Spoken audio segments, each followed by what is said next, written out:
I'm gonna give you guys the #1 secret I have for getting back peace and calming in your life.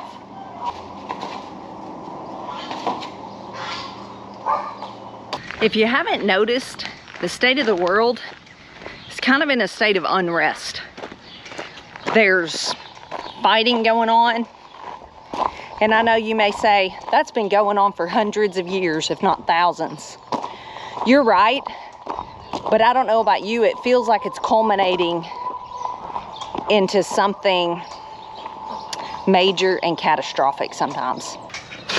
People are fighting about everything, anything and everything, everywhere you look.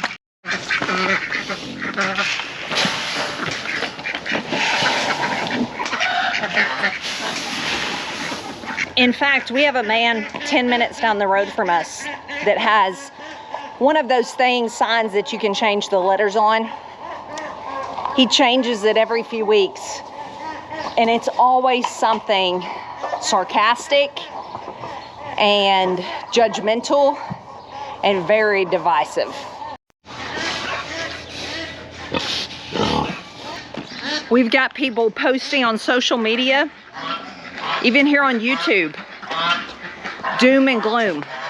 Everything is bad news. There's no hope. You better do this or you're gonna die. Your family's gonna starve. All the things. It's everywhere we look.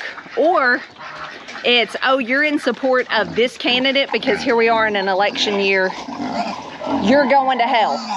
There's no in between. There's no room for we can agree to disagree anymore, like in times past in our grandparents' day and age, where they could agree to disagree. It's a hard line, and it's either my side or the wrong side.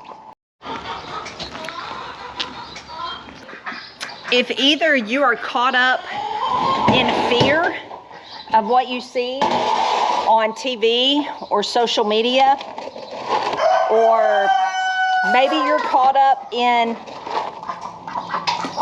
sort of anger that you feel justified in because you think about what other people's views might be different than yours, and it makes you angry. So then you post about it, or you put up a sign about it in your yard, or you talk about it all the time.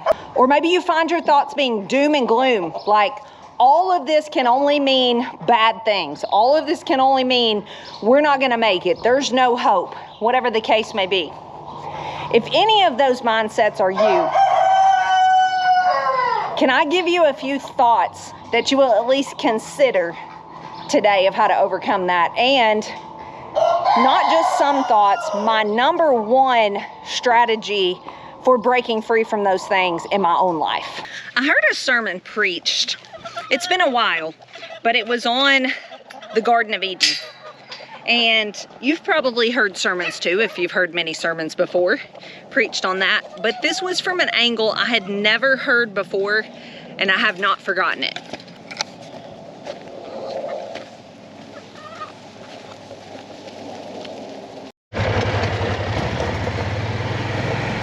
So in the very beginning of time, the beginning of the Bible, in Genesis chapter 2, verse 15, God had formed man, formed Adam, and it says he put him in the Garden of Eden to work it and take care of it. So that's the first thing I'd like to point out is if you are burdened down with fear, anger towards other people's views, this election nonsense, wars and rumors of wars, while they may be true, I'm not saying none of this is factual or things that you should be concerned about. Do not misunderstand me. I'm not telling you to bury your head in the sand by any means. Some of these things that are going on today have been prophesied. They are coming to fruition. But that doesn't mean that God wants you to be fearful or angry or all the things. That's the time your faith has to kick in. And just like in this story, God, it says God put the man in the garden to work it and take care of it. Some of us, it's just time simply to get to work.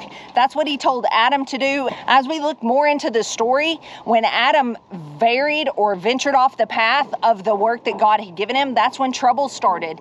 And that's with some of us. We need to get to work. We need to get out there and start spreading hope. We need to get outside and get out of the house. Plant a garden, raise an animal, do something. Brother and sister, if you are only having time to think about these negative things, these fearful things, post these snarky posts, all these things, maybe you don't have enough work to do.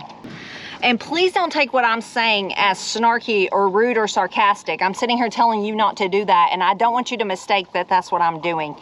I'm trying to maybe make you think about this in a different way, and maybe someone can get some freedom today from this fear, anxiety, anger that this state of the world is producing in people. So the next thing I want to point out, it says that God said you can eat anything in this garden except for off of this one tree. Except for the fruit off the knowledge of good and evil. So what did they do? They ate it. You probably know the story. It says that Eve ate it and gave some to her husband, and then they hide. Their eyes are open. They realize that they are naked, and they hide, and they hear God coming in the garden, and he says, "Where are you?" He already knew where they were, but he says, "Where are you?" And Adam says, "We hid. The woman you gave me, she ate the fruit and she gave it to me." He's passing blame. And he says, then we realized we're naked, and so we hid. And this is the part that has stuck with me, that it's just a little phrase, but let it get a hold of you. It can really change your mindset. God says, who told you that? Who told you that you are naked? Have you eaten of the tree? And that phrase, who told you that? I want you to think about that today. If you find yourself full of anxiety, full of fear over the state of the world, full of anger because people have a different viewpoint than you, like our neighbor down the road, posting things full of anger and hatred when he's crying out for, everyone to be just and merciful, and then he's posting these hateful words, spewing these things on this sign for everyone that drives by on this major highway to see. I want you to think about the state that you're in, whatever that may be.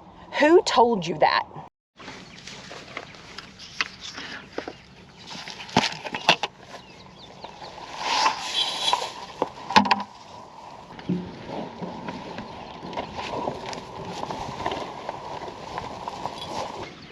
I would encourage you to think about that today. Who told you that? Who told you what you're thinking?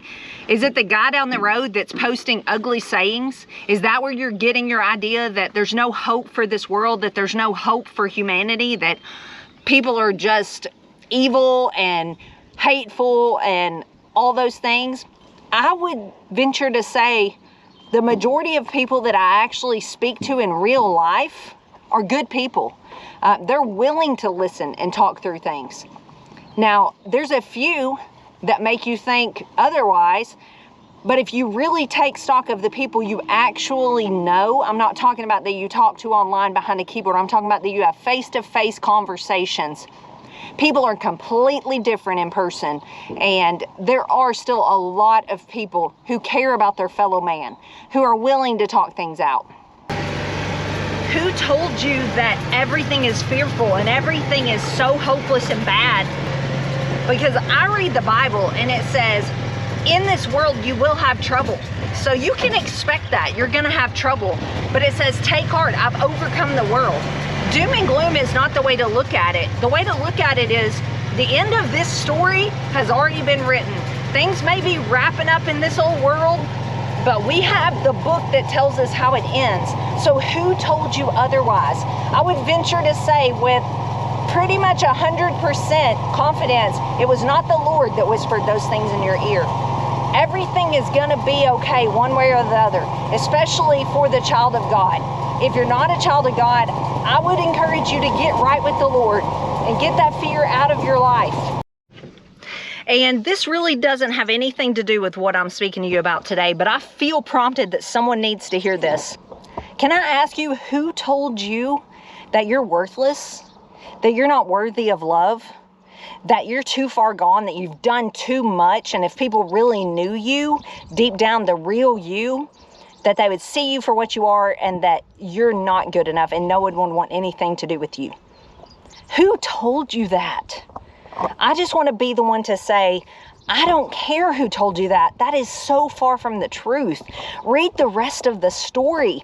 Adam and Eve introduced sin into the world. And you know what happened? There was some consequences, and a big consequence was death was introduced. But you know what? God didn't give up on them, and he's not giving up on you. He took that situation and made a way. And that's where Jesus comes into the picture. He was always the plan of redemption because God already knew that they would fail, and he already knew what you would do, but he loves you anyway. He's already paid the price over 2,000 years ago. The price has already been prepaid for you. So I don't know who told you the lies that you've been believing all this time, but it's time to get those voices out of your head. If you want truth spoken into your ear, read God's word. That's the only voice. That's the only who told you that you should be listening to.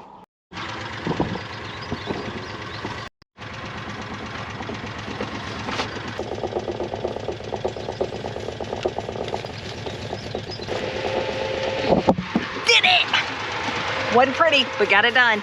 The number one thing I want to leave you with today, and it's how I began the video, telling you my number one tip for overcoming anxiety, stress, adding more peace and calmness to your life, is to turn off the media.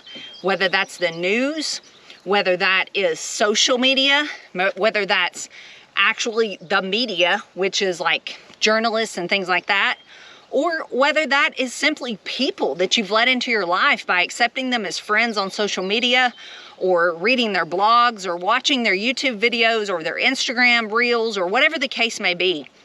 If those are not serving you well and speaking truth into your life, and if they are introducing fear, anxiety, hate, stress, that is not introducing peace into your life.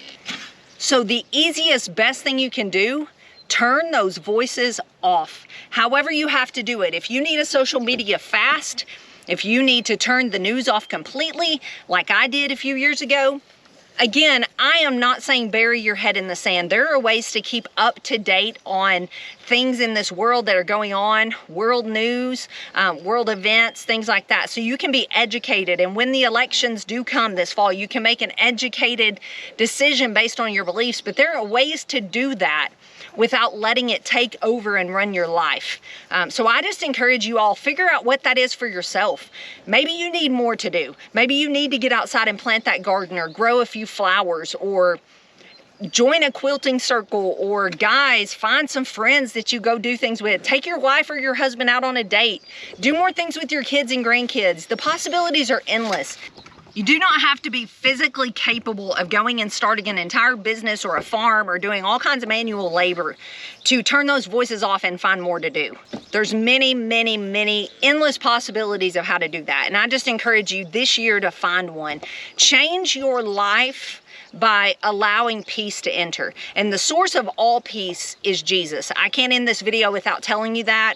There's no other true source of peace. You may fill it with a temporary thing that brings you joy, but Jesus is the only true, lasting source of peace and joy. I hope that this video spoke to you in some way. I never claim to have some kind of cohesive type sermon type video. I get criticized every time I post one of these for, wow, you were all over the place. That made no sense. There was this point, then that point, then that point. I'm just sharing with you my true, raw, real, honest thoughts. And sometimes those don't go in a perfect bullet point sermon. Sometimes they're all over the place, but I hope you got something out of it. I'll see you guys on the next one. Thanks for watching, and I'm gonna get off here before this cow eats this feed sack. God bless. Hey girl, you wanna eat a feed sack? Seriously? It's not gonna taste good. Go out there and eat grass like your sisters.